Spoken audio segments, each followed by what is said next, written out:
Okay, so let's get started. I had to make a new mix because my mix last time dried out, so I have an empty container. I got this spackle from Dollar Tree. Normally, I don't really like their spackle because it dries out really quickly, but I was in for quite a surprise because their spackle today was given. It was very moist, very good quality. I ended up using the whole spackle just because when I worked with it before, it was very dry, so I thought I needed the whole thing, and boy was I wrong. My mixture came out too moist. So if you're happening to use a new spackle for the first time, maybe try adding a little at a time. Try with half a container. Here I have one of those full containers of plaster. I think it's a 6 fluid ounce container of plaster. Again, you don't have to use the same measurements, just use a 1-to-1 ratio of the plaster to spackle and start off with a half a ratio of water to the plaster and spackle. Depending on, here I'm just adding water. Now I know previously when we did this video, I recommended using about 3/4 of your container when compared to the plaster and the spackle. But because I used a new spackle this time, it came out completely too moist. So you'll see in just a second.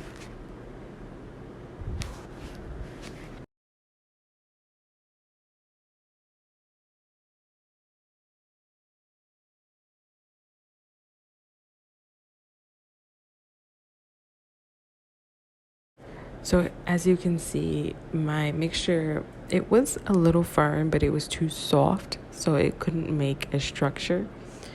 So it was a little too soft for me. I went ahead, I added more plaster, and I eyeballed it out until it became a thicker mixture. I'm so sorry that I couldn't get the measurements for you. If this happens to you, just try and eyeball it out. Here's some sand. I always add about a pinch or two so that the plaster does not crack when it dries, depending on the environment you dried in. So here's my painting from last time. I'm going to continue off with a palette knife. This one has a little bit more of a sharper and slender edge than the one I used in the last video, but use whatever you feel comfortable with. You're going to cover that palette knife in your mixture, and you're going to gently apply pressure, and the pressure should get more and more as you begin to slide the palette knife downwards. So you gradually increase your pressure on the palette knife as you pull the palette knife away.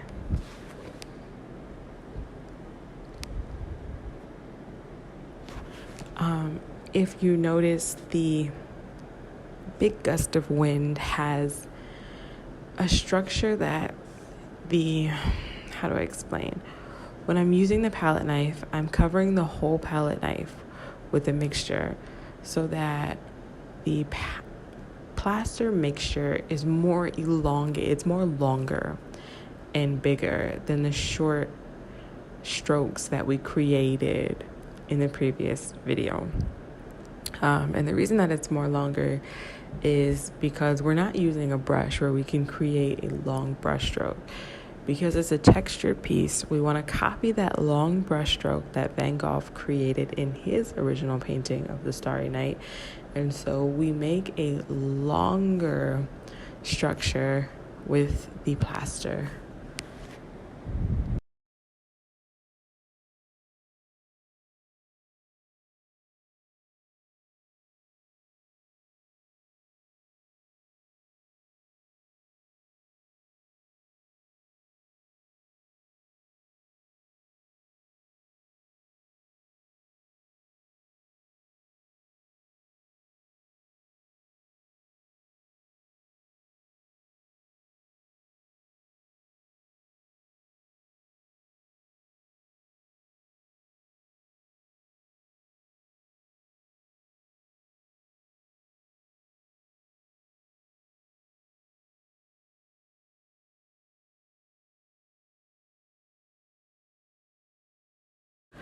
So when you start to get to that gust of wind that comes inward, it's really about playing around with your wrist movement, your wrist.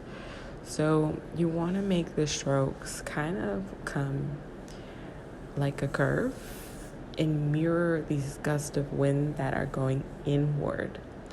Once you've complete the gust of wind going inward, you're going to stop and you're going to switch. So go around and reverse the direction in which you are using your palette knife. This helps create the illusion of a real gust of wind that is circulating at different patterns in your painting.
So the advice from earlier, paying attention to your wrist movement, is also really important here towards the end of the gust of wind, and making sure that your structure kind of follows a curved pattern and really highlights that gust of wind.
So now I'm gonna do that elongated pattern behind the cypress tree. I'm covering the whole bottom of my palette knife, and kind of similar to the gust of wind, I'm gonna make longer structures here. So very, very long. I'm gonna try to follow the patterns that I draw in my sketch, but for you, it's important to do what's most comfortable for yourself.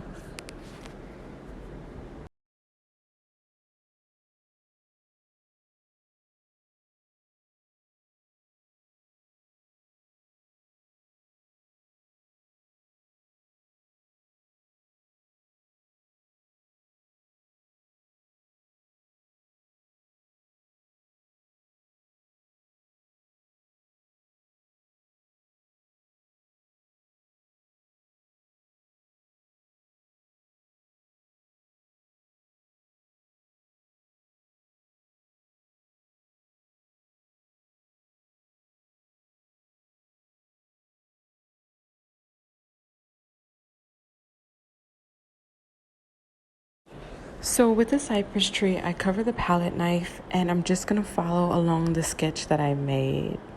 With the cypress tree, you kind of also follow the pattern with the gust of wind where you're gradually increasing the pressure from your hand onto the palette knife as you slide it away. It's important that the tip of your mixture is coming out of the canvas so it really looks like a tree. These are one of the things that I noticed with the cypress tree in making it in textured art is that the closer you get to the bottom of the tree, the thicker the tree should be. So the more the leaves should pop out. You could just make it all one level, but I really think it's a good idea that the more you get to the bottom of the tree, the thicker your mixture should be, and the thicker your mimicked leaves should look on the cypress tree. And also, if you don't get the outline correct for the cypress tree, it's okay, because when we paint over it, it's really easy to paint the image of a tree.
So here is where the tree should begin to get thicker at the base of the tree. So notice how I'm applying more layers on top of each other.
So the mountains are the easiest part. You take a big glob of your mixture and you're going to kind of format it where the top of the mountain is the thickest part of the glob, and you're going to spread it midway down the mountain. You're going to spread it so that it seems as if it's a real mountain.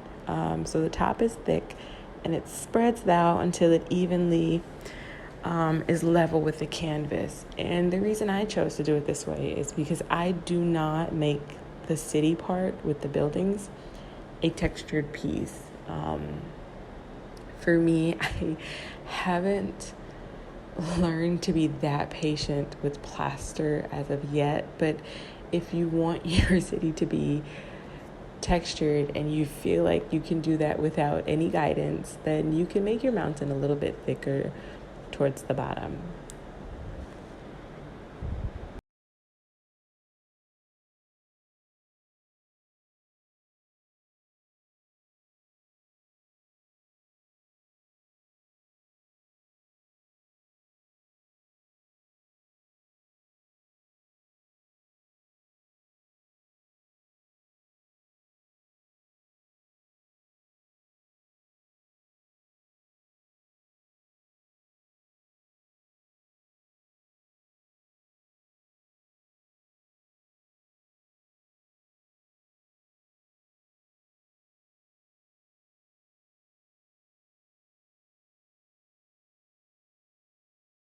For the shrubs, I just put a glob of the mixture on there, and I kind of just like wiggle my palette knife in it to make it look like a ruffled brush.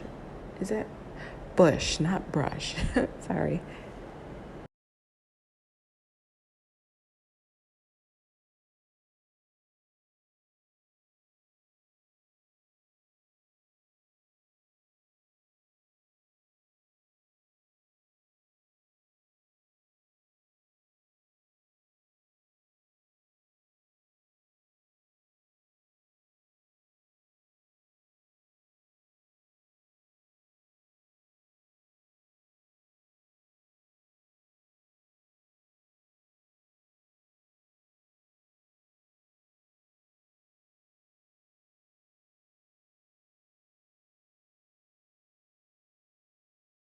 For the stars and the moon, I just kind of put a bit of the mixture in the slots where I drew them at, and I just swirl my palette knife in it to make the illusion of a star or to draw the outline of a moon.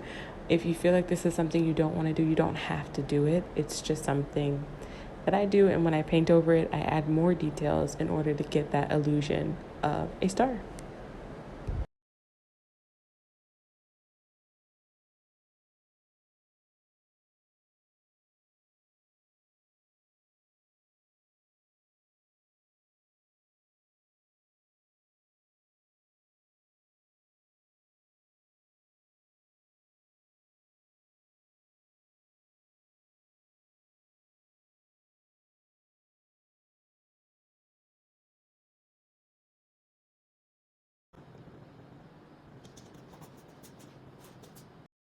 And this is the finished product. In the next video, we will paint it. I hope it was helpful, and I hope you enjoyed.